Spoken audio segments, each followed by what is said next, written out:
Hello everyone, thumbnail చూసారా? Yes, మనం ఈరోజు మేడారం జాతరలో బెల్లాన్ని బంగారం అని ఎందుకు పిలుస్తారో తెలుసుకుందాం. వివరంగా అర్థం అవ్వడానికి వీడియో చివరి వరకు చూడండి.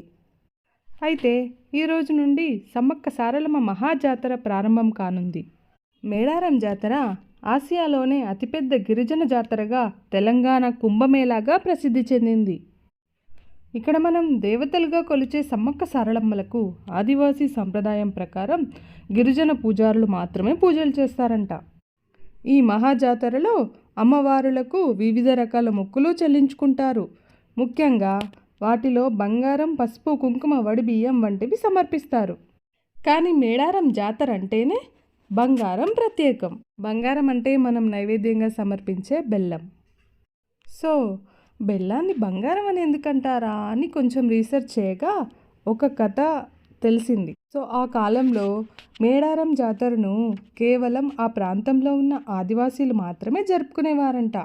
బయట ప్రపంచానికి దూరంగా ఉండే ఆదివాసీలకు వివిధ రకాల నైవేద్యాల గురించి తెలియదన్నమాట. సో వారు ఆహారంలో వాడే బెల్లం, ఉప్పును కూడా ఇతర ప్రాంతాల నుండి తెచ్చుకునేవారంట. మనకిప్పుడు పక్క షాప్లో దొరికే వస్తువులు అప్పుడు వాళ్ళకి వారానికో నెలకో ఒకసారి సంత జరిగితే అక్కడ కొనుక్కునేవారంట. ఆ సంత కోసం కూడా కిలోమీటర్ల దూరం నడిచి వెళ్ళేవారంట. ఆ కాలంలో వాళ్ళకు దొరికే ఆహార వస్తువుల్లో ఉప్పు కంటే బెల్లం ధర ఎక్కువ కావడంతో బెల్లాన్ని బంగారంగా భావించేవారంట.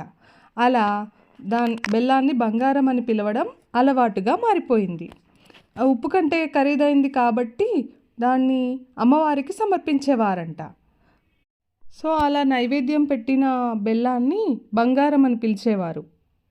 అప్పటి నుండి జాతర జరిగిన ప్రతిసారి బంగారాన్ని సమర్పించుకోవడం ఆనవాయితీగా వస్తుంది. అయితే కోరిన కోరికలు నెరవేరినప్పుడు మొక్కులు చెల్లించుకోవడంలో భాగంగా ఇలా ఎత్తు బంగారాన్ని పెట్టి అమ్మవారికి మొక్కులు సమర్పించుకుంటారు. నాకు తెలిసిన కథ ఇదే గైస్. మీకేమన్నా కొత్తగా ఏమైనా తెలుసుంటే, ఏమైనా తప్పులు ఉంటే క్షమించండి అండ్ కామెంట్ రూపంలో కామెంట్ చేయండి.